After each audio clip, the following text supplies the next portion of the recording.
Nah, halo guys, balik lagi ke channelku Nurul Serba Serbi. Nah, kali ini aku akan mengajak kalian melihat kolam ikan.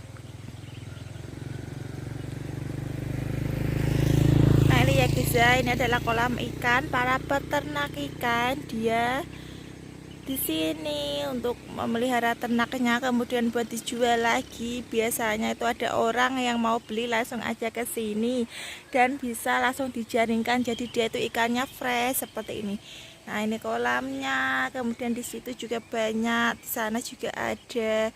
Ini adalah dibudidayakan para peternak ikan buat ternak ikannya. Nah, itu kelihatan banget ya ikannya, ikan nila besar-besar seperti itu. Karena ini masih pagi ya, nggak ada peternaknya. Kapan-kapan aku ajak ketemu ke peternaknya.